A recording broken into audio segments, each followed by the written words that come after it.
Pastor Mboro appeared on a podcast with Kellis. Pastor Mboro said quite a very interesting things. So if you were on a very wiki or give your real hair, that is killing so give you no, that was a long time ago. I think Nekele Moto Oratang the SKL. But not Kati baby powers. Because my sister was a model, so yeah, she used to inspire me. So right there, just a little pause. Yes. So you want to repeat that for a second? I think Nekele Moto Oratang the SKL. But not Kati baby powers. Because my sister was a model, so yeah, she used to inspire me. So actually, if it was these days, I feel happy, I feel grateful, and I feel fulfilled. I'm happy because I never expected it, but God gave it to me. But no. So now you understand, that's why he loves nails and all those things and what. I get the last time they asked him and he was saying, it has nothing to do with Satanism. So, because Mandens was into he says he used to buff himself so that he can look beautiful. So, there's a lot here. It's a lot. It's like it's a mountain load.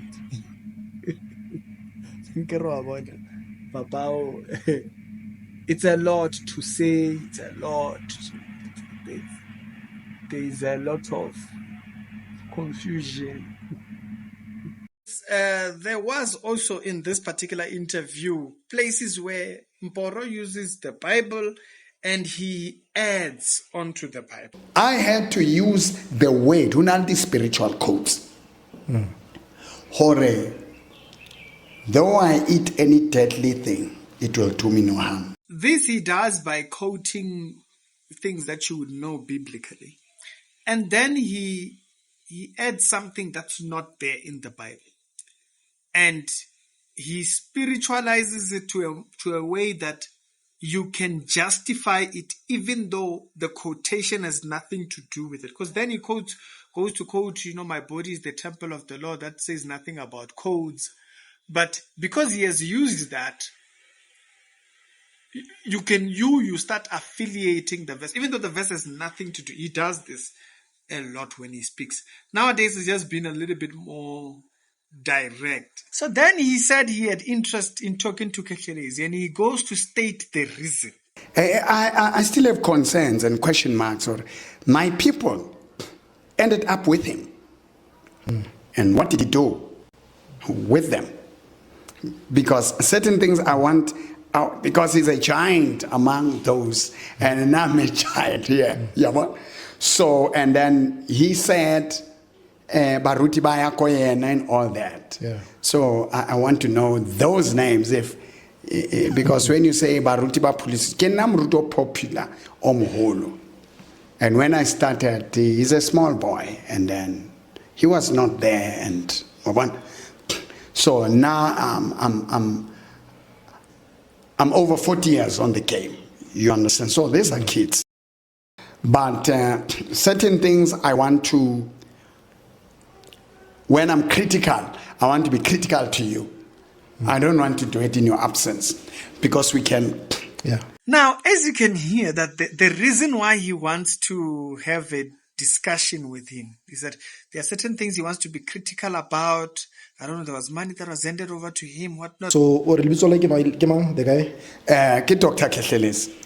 And then the guy, he was my God, Kimabasu. And then they said he must swim there, and then he can't be guarded by a person who can't swim, and then he died there. All right? And before that happened, this guy came and he gave me $100. And after taking it, the Holy Spirit spoke to me, this man in Alditawa. then I'm not supposed to, I won't disclose what was it. Then I throw it away. All right? And then he came and he said, my people ended up with him. And what did he do with them? They said, because remember, he said the spiritual codes and what. And so now, so when you hear that, you're like, the function here. Now remember, anything that's outside of Christianity has to morph its way into. It's like sangomas, when they want to forge a relationship with someone who is beyond, they have to cut corners to get there. Get burning hair, it's incense and what, all those things, allowing themselves to go into that trance. So for him, when he says that, there is he wants to be critical directly to him, particularly concerning that there are now people that are with him that are on that other side. He's big on this side, and so he's big on that side, and so so it's like all the pastors answer to him. But anyways, that's how I was hearing that particular part. But okay, let me tell you what I'm trying to state here is that he has interests that I don't find biblical. The conversation I get, wanting to have a conversation, I get the whole thing. But there's like certain aspects of interest. Now, I want to state, the interest I'm talking about is not like directly something he says. No? So just to be very fair. It's not like something he says. The interest comes from how he phrases his interest in the question, in wanting to meet Clelis. Something he said. But there is a certain excitement, when he's speaking there towards wanting that conversation. That's off. I don't know. Maybe you sensed it also. This is the first one that I saw that I thought was quite an interesting one, is that there is this version of theology that Mboro has with codes and what, and it's mixing the Bible and what. It sounds alchemy, kind of like. It sounds like alchemy, not Christian. I've said that several times. I've highlighted it before when he was on the other podcast, right?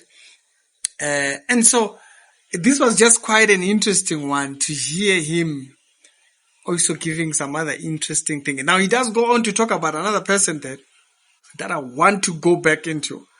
I think it's a very interesting one that he touched on that topic. And to be very specific, he spoke about many people. I don't want you to think, who is he talking about? He spoke about Naked Wire. There's something that he said about Naked Wire that when Naked Wire passed away, I asked the very same question to say, this is very weird. But it's just that Mboro adds a detail that I have questions about. So do check out that particular episode. I'll release it after this particular one from the time when you're watching this. It's Ricky. Subscribe to the channel if it's your first time, and I'll see you on the later on. And if you are usual, good job.